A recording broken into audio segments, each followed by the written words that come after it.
रघु शर्मा साहेब, હેમંતસિંહભાઈ, મનીષભાઈ, હેમાંગભાઈ, રામકિશન ઓઝાજી, જે રીતે ગુજરાતમાં ચૂંટણીઓ નજીક આવી રહી છે અને દેશ અને રાજ્યોમાં જે બનાવો બની રહ્યા છે એ બનાવો ઉજાગર કરવા માટે અને જે મૂળભૂત મુદ્દાઓ છે રાજ્ય વ્યવસ્થામાં મોંઘવારીના, ખેડૂતોના, વિદ્યાર્થીઓના, શિક્ષણના, આરોગ્યના, વેપારીઓના મૂળ મુદ્દાઓ છે ને મૂળ મુદ્દાઓની જવાબદારી જે તે રાજ્ય સરકાર કે કેન્દ્ર સરકારની હોય એ મૂળ મુદ્દાઓને ભટકાવીને એકાંત બનાવ એવો ઉભો કરી રહ્યા છે અથવા બનાવ બને છે એને એવું રૂપ આપી રહ્યા છે કે આખા દેશમાં આના સિવાય બીજું કઈ છે જ નહીં. અને એ નીતિ રીતિ ભારતીય જનતા પાર્ટીની પોતાની એની ભગીની સંસ્થાઓ એના સંગઠનોની રહી છે. ભૂતકાળમાં આપ સૌએ જોયું છે તેમ ગોડસેનું મંદિર બનાવો, ગોડસે વિશેનો નિબંધ સ્પર્ધા રાખો, જે કોઈ ગુજરાતમાં બનાવો બની રહ્યા છે, કોંગ્રેસની વિધાનસભાની સીટો છે જ્યાં કોંગ્રેસના ધારાસભ્યો છે ત્યાં બનાવો બની રહ્યા છે, એ બનાવો ન બને એની સંપૂર્ણ જવાબદારી રાજ્ય સરકારની છે અને છતાં બનાવો બની રહ્યા છે એ જવાબદારી એમને સ્વીકારવી નથી, પણ એ બનાવો ઉભા કરીને બની રહ્યા છે એનો લાભ લઈને જે રાજનીતિ કરી રહી છે આ તમામ મુદ્દાઓ દેશ અને રાજ્યમાં બની રહ્યા છે. એની ખૂબ વિગતવાર વાત કરવા માટે આદરણીય દીપેન્દ્ર હુડાજીને હું વિનંતી કરીશ અને ત્યારબાદ ડોક્ટર રઘુ શર્મા સાહેબ આપણને વાત કરશે. આપની સાથે દીપેન્દ્ર હુડાજી વાત કરશે.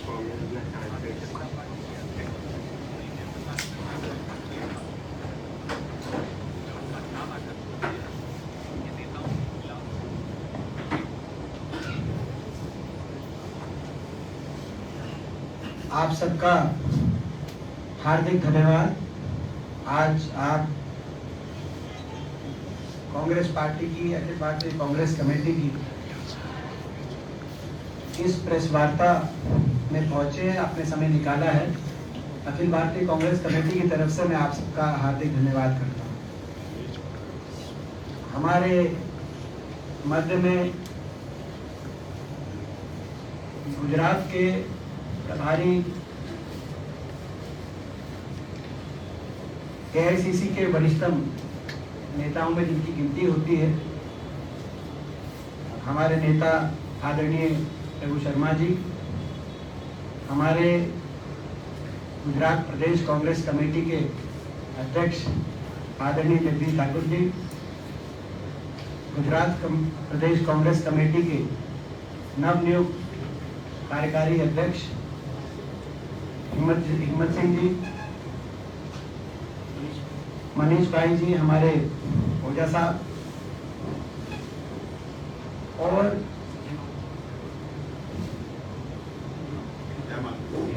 हेमंत जी जो आज हमारी प्रेस वार्ता आपके बीच में कोऑर्डिनेट कर रहे हैं. सबसे पहले हम अपनी तरफ से अमरनाथ यात्रा में हुए क्लाउड बर्स्ट में मारे गए सभी लोग हैं उनको श्रद्धांजलि देते हैं, उनके परिवारों के प्रति सांत्वना संवेदना व्यक्त करना चाहते हैं और ईश्वर से प्रार्थना करते हैं कि सभी दिवंगत आत्माओं को शांति प्रदान करे, अपने चरणों में स्थान दे और उन परिवारों को इस दुख का पहाड़ जिन पे टूटा है इस दुख को का सामना करने की शक्ति दे. उन परिवारों के साथ आज पूरा देश शोक में है. अब मैं प्रेस वार्ता के जो आज हमारा प्रेस वार्ता का जो विषय है कांग्रेस पार्टी की तरफ से, हम पूरे देश में लगभग सभी प्रदेशों की राजधानियों में एक साथ आज ये प्रेस कॉन्फ्रेंस कर रहे हैं. कांग्रेस पार्टी कुछ विषयों पे राजनीति के कभी पक्ष में नहीं रही. आतंकवाद उन विषयों में से एक है, राष्ट्र सुरक्षा उन विषयों में से एक है.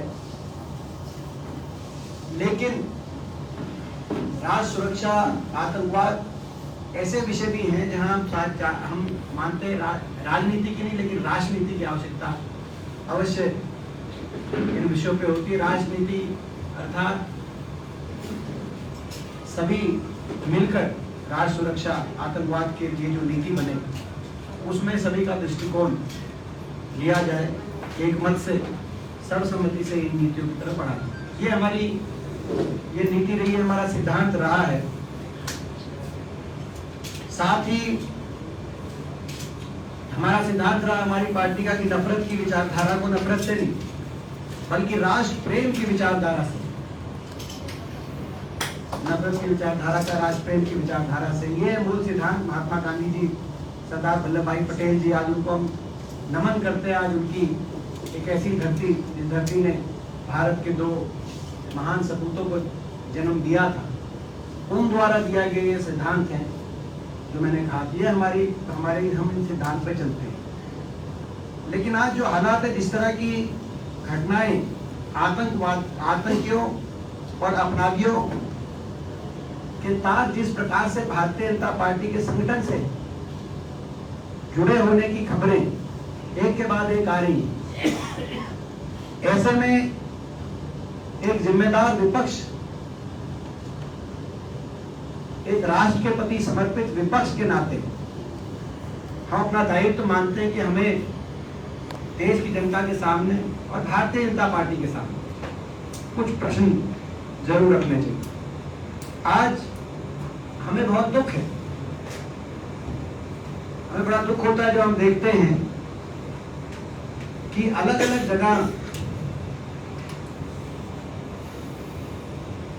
राष्ट्रद्रोही विचारधारा, आतंकवादी विचारधारा, अलगाववादी विचारधारा के लोग, उनका तार भाजपा के संगठन से जब जुड़े हुए होने की खबर आती है, जब ये खबर आती है कि भाजपा संगठन में वो ऐसे लोग बड़े बड़े पदों पर पदासीन थे, चाहे वो उदयपुर की घटना की बात हो, मैं इसका जिक्र करूंगा अभी आपके पास, चाहे वो कश्मीर के अंदर अभी जो लश्कर और तोयबा की कि कुछ आतंकवादी जो पकड़े गए उनकी बात हो, एक एक घटना का 5-6 उदाहरण आपके सामने में रखूं।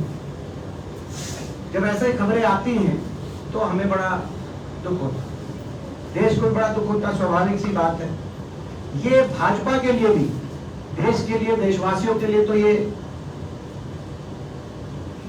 बड़े दुख का विषय है ही, लेकिन भारतीय जनता पार्टी के लिए भी ये गहन चिंतन और गहन मंथन का विषय होना चाहिए कि इस प्रकार के लोग भारतीय जनता पार्टी में सत्तासीन कैसे हो रहे हैं, एक के बाद एक इतने उदाहरण कैसे आ रहे हैं जो अलगाववादी, आतंकवादी, राष्ट्रद्रोही विचारधारा के इस प्रकार के लोग वो भाजपा से, एक भाजपा की अकेली पार्टी जिससे जुड़े हुए होने की खबरें क्यों आ रही है, भाजपा के लिए भी अति चिंतन, अति मंथन का विषय होना चाहिए। बल्कि मैं तो कहता हूं कि भारतीय जनता पार्टी को इस पर संगठनात्मक जांच के लिए एक समिति बनानी चाहिए कि ऐसे लोग भाजपा में सत्तासीन कैसे हो रहे हैं, और यहां तक कि उनको अपनी राष्ट्रीय स्तर पर भी कोई कार्यकारिणी की मीटिंग, बैठक बुलाई जाए चिंतन करने के लिए कि भाजपा के संगठन में ऐसे लोग क्यों पदासीन हो रहे, कैसे पदासीन हो रहे। इस पे उनको कहीं ना कहीं आत्ममंथन करने की आवश्यकता है। नफरत की राजनीति, राष्ट्रद्रोह की विचारधारा के लोग कैसे भाजपा के संगठन के अंदर आगे बढ़ रहे हैं, ये भाजपा को, आज देश को भी इस पे दुख है, हमें भी बड़ा अफसोस है, और भारतीय जनता पार्टी को भी इस बात पे चिंतन करना है। मैं उदाहरण देना चाहूंगा, पिछले दिनों उदयपुर में कन्हैया लाल जी की हत्या में शामिल एक आरोपी मोहम्मद रियाज अतारी बीजेपी कार्यकर्ता निकले। इन्होंने बकायदा बीजेपी नेताओं की उपस्थिति में पार्टी में सदस्यता ली थी। मीडिया रिपोर्ट में यह भी बात सामने आई है, जांच का विषय है, मगर ये बात भी सामने है कि रियाद राजस्थान विधानसभा में बीजेपी के नेता पूर्व मंत्री गुलाब चंद कटारिया जी के दामाद और पूर्व पार्षद अतुल चंडेलिया जी की फैक्ट्री में काम करते थे पहले। बहरहाल महत्वपूर्ण बात यह है कि वो भाजपा में उन्होंने सदस्यता ली और भाजपा के सदस्य थे, सक्रिय सदस्य। दूसरा उदाहरण, जम्मू कश्मीर में ग्रामीणों द्वारा पकड़े गए लश्कर-ए-तोयबा के 2 आतंकवादियों में से एक तालिब हुसैन शाह बीजेपी के पदाधिकारी निकले। इसकी बीजेपी के कई वरिष्ठ नेताओं के साथ, यहां तक केंद्रीय मंत्रियों के साथ भी तस्वीरें सामने आई। और जब ये पकड़े गए तब ये पूरे जो सारे 2 आतंकवादी जब ये पकड़े गए तो ये जो तालिब आतंकवादी जब पकड़ा गया इन 2 में से, तो ये अमरनाथ यात्रा में जा रहे श्रद्धालुओं पर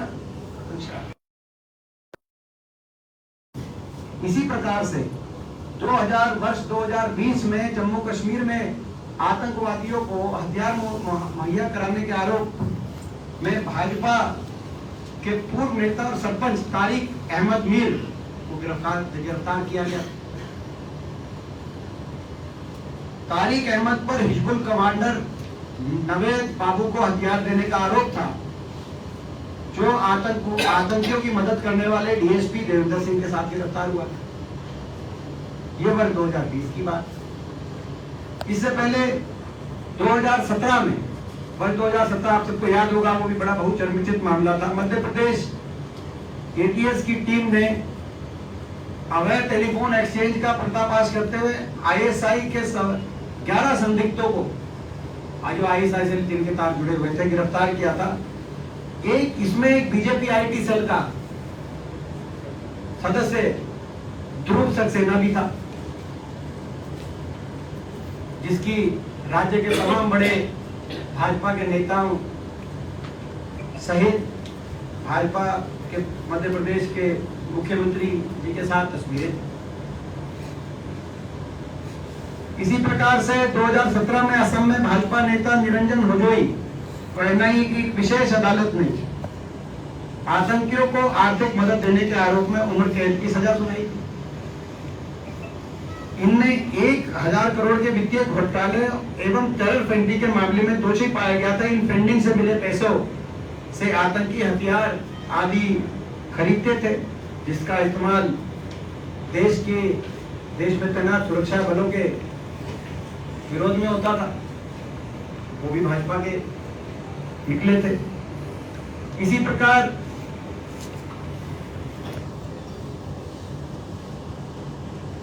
ये केवल पदाधिकारियों तक की सूची सीमित नहीं। भाजपा संगठन में केवल ऐसे लोग पदाधिकारियों तक सत्तासीन नहीं हो रहे या पदासीन नहीं हो रहे, ये पदासीन के साथ साथ चुनाव लड़ाने की भी, इनमें से कई चुनाव लड़ाया गया। उदाहरण के तौर पे भारतीय जनता पार्टी ने मसूद अजहर, आपको याद होगा मसूद अजहर जो वही थे जो जिनको भाजपा की जब सरकार थी केंद्र में, तो जो छोड़ा गया था उस काबुल के अंदर, इनके शागिर्द मोहम्मद फारूक खान को स्थानीय चुनाव में श्रीनगर वार्ड नंबर 23, श्रीनगर आप नोट कर ले, वार्ड नंबर 23 से टिकट दिया था, जो जम्मू कश्मीर लिबरेशन फ्रंट एवं हरकतुल मुजाहिदीन का सदस्य भी थे। ये उनका सदस्य रह चुका था। ये जो मोहम्मद फारूक खान है, ये जम्मू कश्मीर लिबरेशन फ्रंट हरकतुल मुजाहिदीन का सदस्य रह चुका था। ऐसे लोगों को, जो देशद्रोही लोग हैं, राष्ट्रद्रोही, देश के गद्दार जो लोग हैं, जिन्होंने हर प्रकार से हमारे देश के विरोध में षड्यंत्र साजिश रचने के काम किए, ऐसे लोग पदासीन कैसे हो पा रहे भारतीय जनता पार्टी में?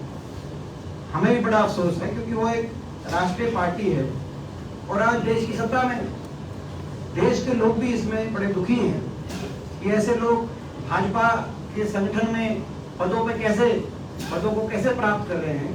और मैंने जैसे था कि भाजपा के लिए भी बहुत बड़ा चिंतन का और मंथन का ये विषय होना चाहिए। तुरंत उनको, जो मैंने शुरू में बात करी, तुरंत भारतीय जनता पार्टी को कोई ना कोई अंदरूनी जांच समिति बनाने की राष्ट्रीय स्तर पर और अपनी कार्यकारिणी की बैठक बुला के, चाहे राष्ट्रीय कार्यकारिणी की, उस स्तर पे भाजपा को इस पे विचार करना चाहिए। क्योंकि एक और हमारी सोच है, और आप जानते हैं कि देश तलवार से नहीं टूटता, कोई भी देश तलवार, देश दुनिया का इतिहास ये बताता है, तलवार के दम पर गुलाम तो कोई देश बनाया जा सकता है, लेकिन तलवार से देश नहीं टूटा, विचार से देश टूटा। नफरत की विचारधारा और नफरत की, जैसे मैंने शुरू में कहा, हमारा मानना है कि नफरत की विचारधारा नफरत से नहीं, मगर राष्ट्र प्रेम की विचारधारा से नफरत की विचारधारा को हराया जा सकता है। मैं ये भी पूछना चाहता हूं, भाई भाजपा के लोग कहते हैं, भाजपा के नेता कहते हैं कि हमें जानकारी नहीं थी, इतने आतंकवादी कैसे घुस गए भाजपा में, हमें इस बात की जानकारी। जब वो अपना घर सुरक्षित रखने में ही असफल हो रहे हैं, तो देश में आतंकवादियों को बाहर करने में कितना वो सफल होंगे, जब उनका घर ही, उनको जानकारी नहीं है। अगर उनकी बात भी एक मिनट के लिए हम माने तो वो जानकारी नहीं थी, तो वो अगर इतने अपने घर को ही सुरक्षित रखने में असफल साबित हो रहे हैं, तो देश, राष्ट्र सुरक्षा, इस राष्ट्र को सुरक्षा देने में वो कितने असफल हो रहे होंगे, इसका अंदाजा अपन हम लगा सकते हैं। और ये कोई भाजपा के पास कोई ऐसा वॉशिंग पाउडर भी नहीं, जैसे ओरिन की टिक्की आती थी, वॉशिंग पाउडर निर्मा, कि जैसे देश के बड़े बड़े नामी भ्रष्टाचारी ईडी सीबीआई के मुकदमे जो झेल रहे थे, वो भाजपा में जाते ही वो साफ हो जाते थे, उनके सारे दाग धुल जाते थे। तो देश के गद्दार, इस प्रकार के आतंकवादी, वो क्या भाजपा के पास कोई ऐसा, कोई रिंग की टिक्की या कोई ऐसा वॉशिंग पाउडर है जो कन्हैया लाल उदयपुर हत्याकांड से लेकर और लश्कर तोयबा, जम्मू कश्मीर, और जो मैंने सारे तमाम उदाहरण दिए 7-8, इस प्रकार के आतंकवादी वो भाजपा में पदासीन होते ही क्या वो आतंकवादी नहीं कहलाएंगे? ये बड़े आज गहन सोचने की। और आखिरी पॉइंट रखते हुए अपनी बात समाप्त करूंगा। मैं आग्रह करूंगा उसके बाद आदरणीय हमारे प्रभारी जी से, रघु शर्मा जी से, वो अपनी बात रखेंगे। एक और जो गुजरात से जुड़ी हुई बात है, टेररिज्म से जुड़ी हुई एक बात है, नार्को टेररिज्म। नार्को टेररिज्म का भी जो खतरा देश में मंडरा रहा है, बड़ा संवेदनशील मामला है, क्योंकि घरों को बर्बाद कर देता है। एक बच्चा बर्बाद हो गया, पीढ़ियां बर्बाद हो जाती है, नस्लें बर्बाद हो जाती, घर बर्बाद हो जाती। आज देश के बहुत से प्रदेश, इसमें पंजाब शामिल है, दिल्ली शामिल है, हरियाणा शामिल है, बहुत बड़े बड़े प्रदेश, देश के युवा पीढ़ियां आज ड्रग्स की चपेट में, नशे की चपेट में आ रही हैं। लेकिन चिंतनीय बात यह है कि टेररिज्म से जोड़ के मैं नार्को टेररिज्म को ले रहा हूं कि जो हिंदुस्तान में जो ड्रग्स आ रही और जो चेन पकड़ी जा रही है, वो मुख्यतः गुजरात के तट पे जो पोर्ट से, और कोई छोटी मोटी चेप नहीं पकड़ी जा रही। आप जानते हैं 3 टन सितंबर 2021 में मुंद्रा पोर्ट में कीमत 21,000 करोड़। एनआईए में खैर उसकी चार्जशीट दाखिल की गई। बताया गया है कि ये ड्रग दिल्ली के वेयर हाउस में स्टोर की जाने थी। कार पंजाब ड्रग माफिया से भी जुड़े हुए हैं।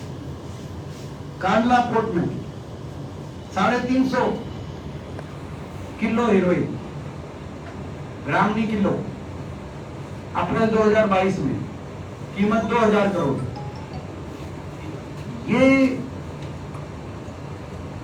क्या हो रहा है इसको लेके देश, क्योंकि इसमें भी आपने देखा होगा कि इसके तार जो जांच, इसमें प्रारंभिक जांच की जो एनआईए के माध्यम से जो रिपोर्ट आई, इसके तार भी accused had links with Pakistan based terror groups, Pakistan based terror groups NIA. जैसे ये जो अभी पीछे देश में दर्दनाक आतंकवादी घटनाओं में देशद्रोही गद्दार जो पकड़े गए, उनके तार पाकिस्तान से जुड़े होने की भी खबरें आ रही। ऐसे ये ड्रग जांच की, जो ड्रग के जो बड़े बड़े चेप गुजरात में कोर्टों में पकड़े जा रहे हैं, इनके भी पाकिस्तान बेस्ड टेरर ग्रुप से इनके तार जुड़े होने की। तो ये किस प्रकार की सुरक्षा का वातावरण, और ये कौन सी जो है विचारधारा देश में चल रही है, ये सारे प्रश्न उठते हैं।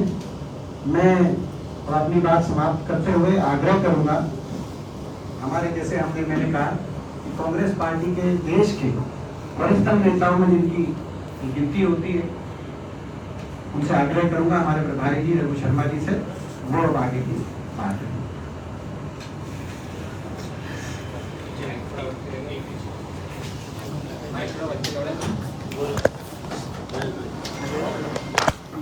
Tuat makasih.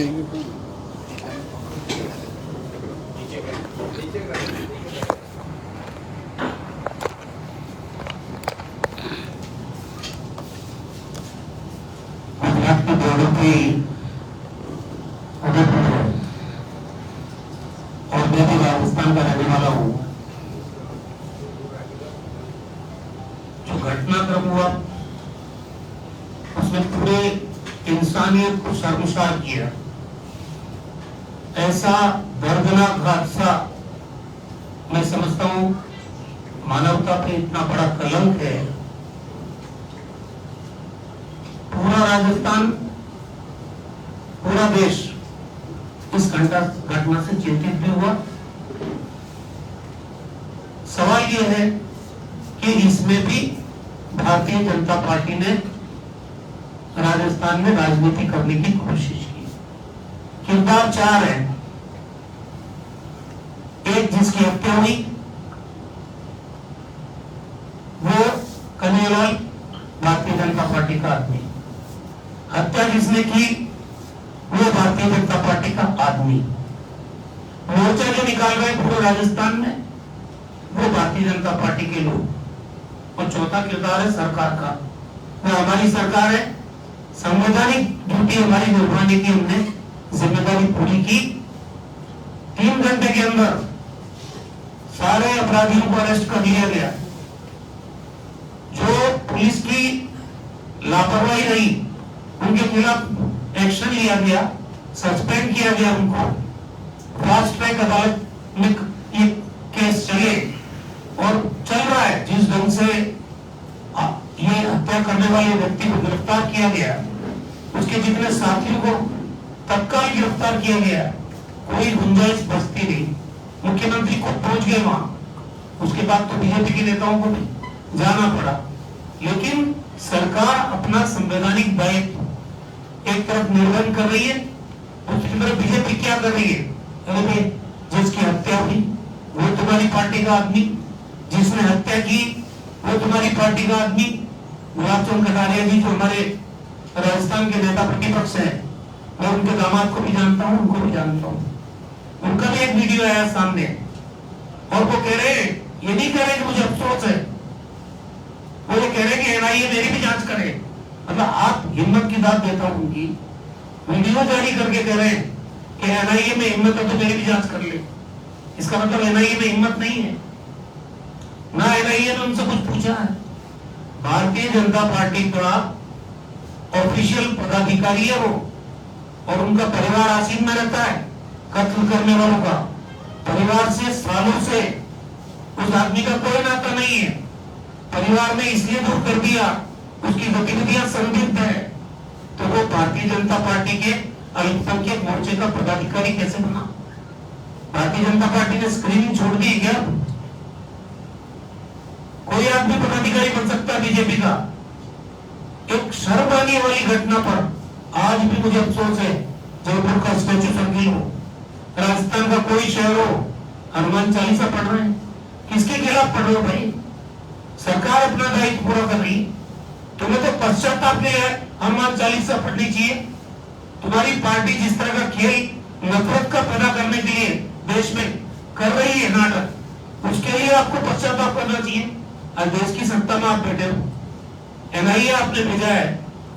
मुझे ये कहना चाहिए इस टाइम कि एनआईए राजस्थान सरकार की जो कार्रवाई हो रही है उससे न केवल संतुष्ट है, बल्कि एनआईए को पूरी सरकार हमारी सहयोग कर रही है। अब फास्ट ट्रैक अदालत में इन मुजरिमों को राजस्थान में तो सजा मिल जाएगी, ये मेरा भरोसा है।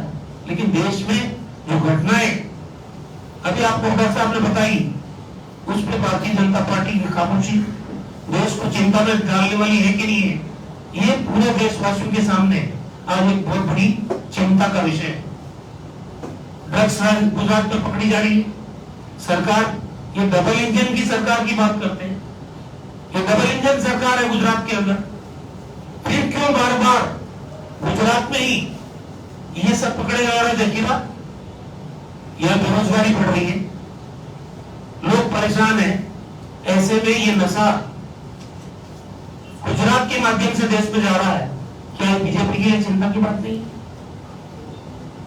हर बात पर लिपापोती करना, हम तो ये मांग करना चाहते हैं कि चाहे देश के अंदर ये जो बीजेपी का कनेक्शन जगह जगह भारतीय जनता पार्टी के साथ टेररिस्ट का साबित हुआ है, इस पर बीजेपी को खुद आना चाहिए आगे आके।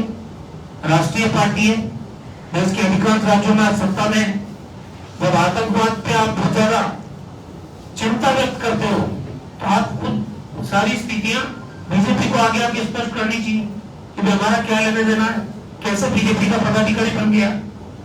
जवाब भी जो दे रहे हैं वो आश्चर्यजनक जवाब बीजेपी के जिम्मेदार नेता इन मामलों में दे रहे हैं। कोई स्पष्टीकरण मेरी नजर में है नहीं। ये अपराध है और अपराध के किरदार भी बीजेपी के लोग हैं। और पूर्वी देश में जगह जगह मोर्चा, प्रदर्शन, हनुमान चालीसा का पाठ, यह इस बात को साबित करता है कि हम अपराध भी करेंगे और नफरत भी फैलाएंगे। ये बहुत बड़ी चिंता की बात है। राजनीतिक रोटियां सेकना बीजेपी को इन मुद्दों पर मेहरबानी करके बंद करना चाहिए। देश चिंता में आज, और एक वाइट पेपर, ये जो जितना भी नशे की खेप पिछले कई महीनों से लगातार हर महीने गुजरात में कोर्ट में पकड़ी जा रही है, इसकी सच्चाई से भी देश की जनता को अवगत कराना चाहिए।